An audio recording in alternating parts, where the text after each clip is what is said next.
आपके साथ हिमानी नैथानी और आप देखना शुरू कर चुके हैं हॉट टॉपिक विद हिमानी, जिसमें आज मैं बात कर रही हूं समाजवाद वर्सेस नमाजवाद की।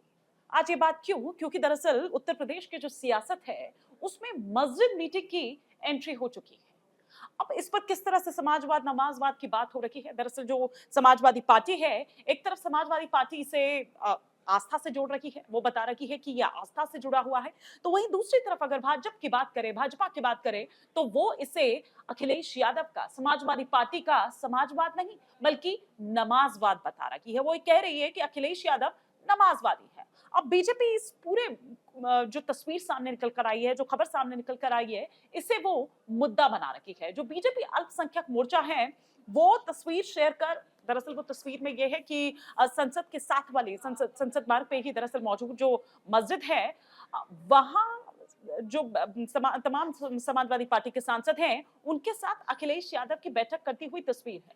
वो ये कह रहे हैं कि देखिए, ये अखिलेश यादव के मौजूदगी में, दरअसल उन्हीं की मौजूदगी में ये बैठक हुई है और ये उनका सपा कार्यालय नहीं है कि वो यहाँ पर आकर बैठक कर रहे हैं। इसको मुद्दा बनाती हुई जो बीजेपी अल्पसंख्यक मोर्चा है, वो नजर आ रही है और इस पर आपत्ति जता रही है, इस पर वो नाराजगी जता रही है, इस पर माफी की मांग कर रही है कि अखिलेश यादव को आकर इस पर माफी मांगनी चाहिए। ना केवल इतना, बल्कि वो इतना गुस्से में है कि वो ये कह रहे हैं कि 25 तारीख को, यानी कि ठीक एक दिन बाद, अब आज का दिन चला गया, कल का दिन और है, 25 जुलाई को जब यहाँ पर, यानी कि शुक्रवार का दिन है और जब नमाज अता कर ली जाएगी, जुमे की नमाज, तब उसके बाद यही इसी मस्जिद में धरना देंगे कौन?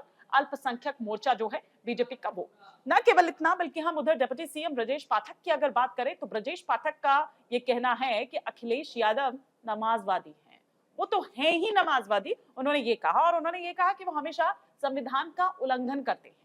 ये ब्रजेश पाठक का कहना था और साथ ही उनका ये कहना था कि वो चाहे कितने तिकड़म भिड़ा ले, वो चाहे कुछ भी कर ले, लेकिन राज्य में, प्रदेश में उनकी सरकार वापस आने वाली नहीं है, वो सत्ता में वापस आने वाले नहीं है। वो इस खामख्याली में ना रहे, वो ये जो ख्याल है अपने मन से निकाल ले। और उन्होंने कहा कि अगर सपा की सरकार आ भी गई ना, तो प्रदेश में फिर वही वही डकैती, वही मर्डर, वही रेप और इस तरह की जो वारदातें हैं वो बढ़ जाएगी। तो ये कह रहे हैं कि अपराध बढ़ जाएगा, तो सपा की सरकार आने वाली नहीं है, लोग उनको नकार चुके हैं और उनको वहीं बैठना होगा। अब इस पर अखिलेश यादव की तरफ से भी जाहिर सी बात है कि कोई तो प्रतिक्रिया आनी थी। अब अखिलेश यादव ये कहते हैं कि वो कह रहे हैं कि ये तो आस्था से जुड़ा हुआ मामला है, वो इसको आस्था से जोड़ देते हैं और वो ये कह रहे हैं कि हम उसके साथ हैं जो आस्था को जोड़ता है, मतलब जो एक साथ रखता है। अब बीजेपी की यही तो प्रॉब्लम है कि वो ये चाहती नहीं है कि सब एक साथ जुड़े। ये अखिलेश यादव का कहना है। वो कह रहे हैं कि बीजेपी दरअसल दूरियां देखना चाहती है, बीजेपी चाहती है कि लोग बटे रहें। हमारा तो सभी धर्मों में विश्वास है, हमारी सभी धर्मों में आस्था है, बीजेपी को तकलीफ है तो हम क्या करें? ये अखिलेश यादव कह रहे हैं। उनका कहना है कि बीजेपी को सब उसको जानते हैं और उसका जो हथियार है वो दरअसल धर्म ही तो है, वो इसी के नाम पर तो खेलती है। सिर्फ अखिलेश यादव नहीं, बल्कि अखिलेश यादव के सांसद की अगर बात करें, सपा सांसद की अगर बात करें, राजीव राय, तो वो ये कह रहे हैं कि भाई अब क्या ये हमें बीजेपी से पूछना पड़ेगा, या हमें भाजपा से पूछना पड़ेगा कि हम कब मंदिर जाएं, हम कब मस्जिद जाएं? ये उनका काम नहीं है। अब सिर्फ राजीव राय नहीं, अखिलेश यादव नहीं, उन्होंने तो जो कहना था वो कहा, लेकिन यहाँ पर जो उत्तराखंड वक्फ बोर्ड है, वो भी इस पर आपत्ति जताते हुए नजर आ रहा है। वो अखिलेश यादव की इस बैठक का विरोध करता हुआ नजर आ रहा है। जो जो इसके अध्यक्ष हैं, शादाब शम्सी, उनका ये कहना है कि इससे जो मुसलमान हैं उनकी भावनाएं आहत हुई है, क्योंकि जो मस्जिद है, भाई मस्जिद में आकर बैठक करने का क्या मतलब है? ये मस्जिद है, ये आस्था से जुड़ी हुई चीज है। आप खुद कह रहे हैं कि ये आस्था है, आस्था से जुड़ा हुआ है, तो आप मस्जिद में आके कैसे यहाँ पर, ये कोई सियासी वो थोड़ी ना है कि आप यहाँ पर आकर अपनी सियासत की वहां पर चर्चाएं कर रहे हैं, आप राजनीतिक चर्चा कर रहे हैं। आप इसको ये मुद्दा ना बनाए, इस तरीके का मुद्दा ना बनाए, राजनीति में लेकर ना आए। ये नमाजी यहाँ पर आप अदा करिए, यहाँ पर नमाजी आते हैं और अपनी नमाज अता करके वो यहाँ से चले जाते हैं, तो आप भी वही करिए। ये कहते हुए नजर आते हैं शादाब शम्सी, और वो ये कह रहे हैं कि भाई अब इसको माफी मांगनी चाहिए, अखिलेश यादव को माफी मांगनी चाहिए, क्योंकि उन्होंने मुसलमानों की जो भावनाएं हैं उसको ठेस पहुंचाई है। उत्तराखंड वक्फ बोर्ड जो है वो सिर्फ अखिलेश यादव के लिए नहीं कह रहे हैं, वो धर्मेंद्र यादव को भी निशाना बना रहे हैं। वो धर्मेंद्र यादव को भी झूठ बोलने का आरोप जो है तस्वीर को लेकर, ये जो तस्वीर सामने निकल कर आई जिसमें सब बैठे हुए हैं, जिसमें जो नदवी हैं वो बैठे हुए हैं, नदवी जी का ही दरअसल घर की ये तस्वीर है, ये कहते हुए धर्मेंद्र यादव जो हैं उन्होंने पोस्ट किया। धर्मेंद्र यादव ने ये कहा था कि ये तस्वीर नदवी जी के घर की है, जो उनके सांसद हैं रामपुर से।